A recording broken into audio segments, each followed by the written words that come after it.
Before we get to news, we've got a special guest here this morning. Nev Shulman is the host of the MTV series Catfish. He helps people in a relationship with someone they haven't met in real life. Now, each episode is an investigation into whether that person is legitimate or a catfish. Good morning, my friend. Thanks for being here, and Happy New Year. Hey, Happy New Year, and thrilled to be here. You're going into season 7. You've been essentially investigating the fake side of the internet long before fake news was a thing. Yeah, I mean, lying to someone in a relationship is no modern phenomenon. It's been happening forever. But obviously, since the internet and more since social media, people have been creating fake profiles for any number of reasons, and whether it was intentionally or accidentally falling into these relationships. What started as sort of a personal experience for you, which became a documentary, which became a TV show, you're going to season 7. Did you think that there were this many stories out there to tell? You know, it's funny, Max and I talk about this all the time. We really thought we would make the show, the first season would come out, people would see that this was a thing, and they would learn how to deal with it, and it would go away. Yeah. And what we found is that it's actually increased. It's only become more and more of a problem. More and more people now are, whether they're isolated or unhappy or insecure or dealing with any number of emotional issues, they're turning to social media and the ease of creating fake profiles to explore their identity, their sexuality, and whether it's for, you know, negative or maleficent reasons or not, they're getting into these long-term relationships. Okay, so that's looking at it from the perspective of the person doing the catfishing. Right. Is there a common theme that you've noticed in terms of the people that you're helping? Yeah, there is. I mean, it definitely takes two to tango. Yeah. No one just gets blindly kind of catfished without having some level of participation.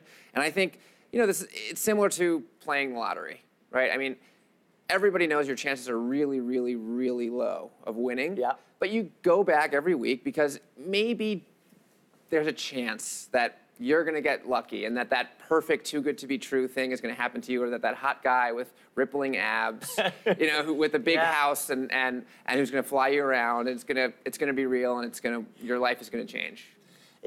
What are some sort of tips you would give people on how to protect themselves? I mean, I'm guessing there's an element of willful blindness for a lot of these people, but there are some people who are going in there with their hearts open and they believe in true love. What do you tell those people who might just be a little naive?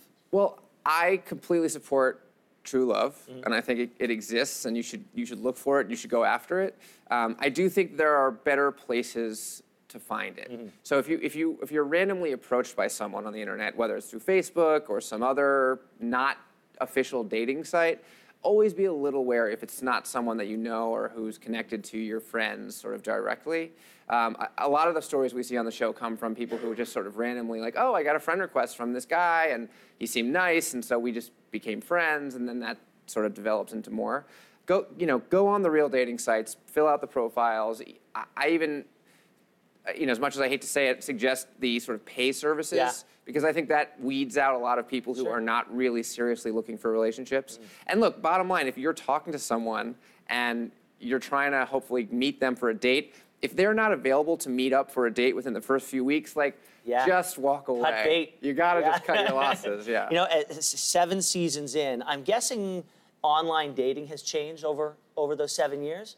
There is no more online dating. It's just dating. Yeah. You know, people used to be embarrassed to say they met someone on the internet, you're right. And now it's weird if you don't meet them on the internet. So, okay, so what can fans expect from this season? Well, you know, proud to say the show is still very much at its core the same. Each episode we aim to help someone discover the truth about not only the person they're talking to, but also a little bit about themselves and hopefully about all of us.